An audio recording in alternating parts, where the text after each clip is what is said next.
Teacher Saisa, and welcome back to my channel. Okay, so from my previous vlog, I've shared to you some tips on how you can get hired for a teaching position abroad. For today's vlog, I'm going to share the legal basis of special education here in the United States and in the Philippines. So let's get started. First, let us define what is special education. Special education, guys, is a specially designed instruction, support, and services provided to students who are identified with disabilities. And these students should be given a specially designed instruction and accommodations in order for them to meet their specific learning needs. Special needs child is a youth who is determined to require special attentions and specific necessities that other students do not. These special needs children are those who have mental retardation or intellectual disabilities, which causes them to develop more slowly compared to other students. We also have the ASD or autism spectrum disorder. We also have the HI or hearing impaired. We have the EBD or emotional behavioral disorder.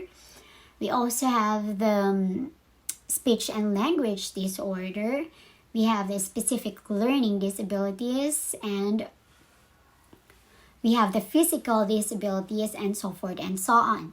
So guys, we were able to define what is special education and who are considered to be children with special needs. But let's not forget who work with these children in order for them to reach their maximum potentials. Special education teacher, guys, are those who work with students who have learning, mental, emotional, physical, and even behavioral disabilities. And I'm one of those special ed teachers.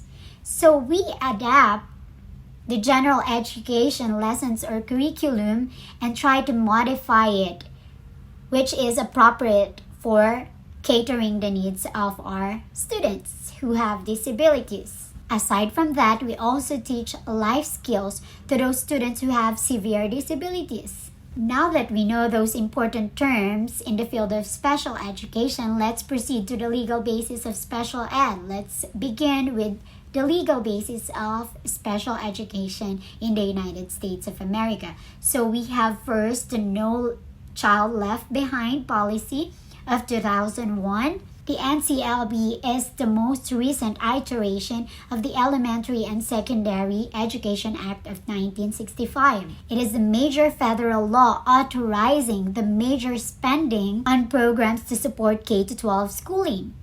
Second, we also have the IDEA or Individuals with Disabilities Act of 2004, which was signed into law by former President George W. Bush. Based on the regulations of this IDEA Act, states must provide free and appropriate public education to all disabled students, which is provided at public expense under public supervisions and direction and without charge. Second, it should meet the standard of state education agency.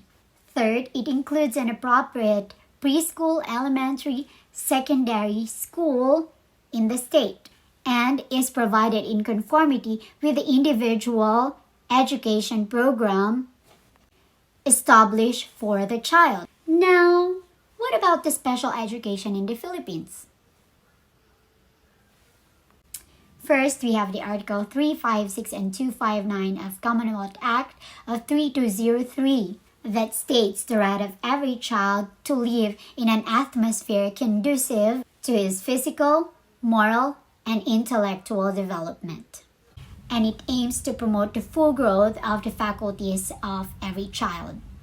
Next, we have the Republic Act 3562. It is an act to promote the education of the blind in the Philippines.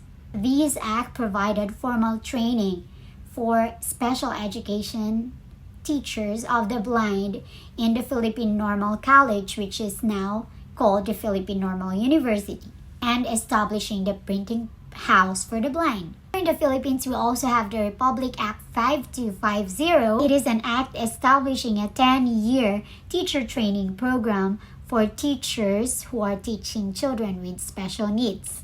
Another legal basis of special education in the Philippines is the Section 8, Article 15 of the 1973 Constitution. It is a complete, adequate, and integrated system of education relevant to the goals of national development. Another is the PD number 603 or Presidential Decree number 603, considered to be the Child and Youth Welfare Code. It is enacted in 1975, which states that the emotionally disturbed and socially maladjusted child shall be treated with sympathy and understanding and shall be given the education and care required by his particular condition. Moreover, Article 74 states that where needs warrant, there shall be special education classes in every province and, if possible, special schools for the physically handicapped, the mentally retarded, the emotionally disturbed, and the mentally gifted. Next, we have the Presidential Decree 1509, creating the National Commission Concerning Disabled Persons.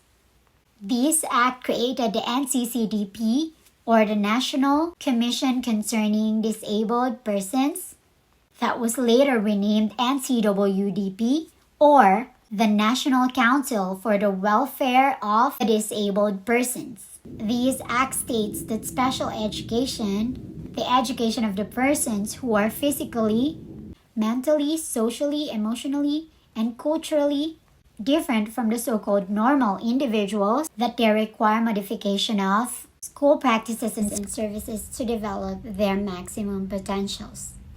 Another legal basis is the Republic Act 6759, or what we call the White Cane Safety Day. It was declared August 1st of each year as White Cane Safety Day in the Philippines. We also have the Republic Act number 7610. It's an act providing for strong deterrence and special protection against child abuse, exploitation, and discrimination, providing penalties for its violation and other purposes. Then we have the Magna Carta for Disabled Persons, guided by the principle that disabled persons are part of the Philippine society. The state will also give full support to the improvement of the total well-being of disabled persons. And the rehabilitation of the disabled person shall be the concern of the government.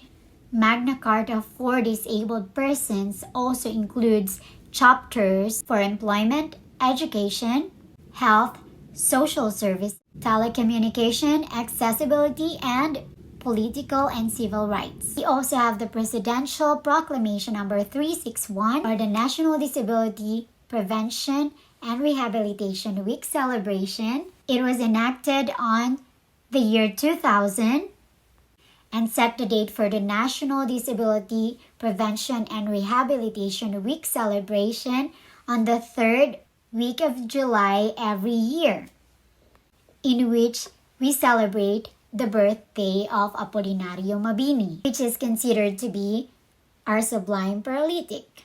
Lastly, we have the Republic Act number 9288, or the Newborn Screening.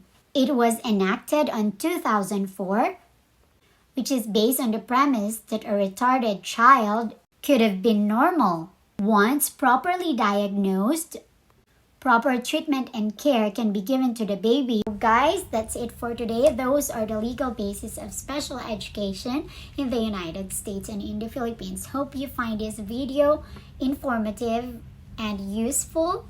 And I hope to see you on my next vlog. Until next time, this has been your teacher, Saisa, and thank you for watching. Keep on subscribing and don't forget to click the notification bell below for more updates.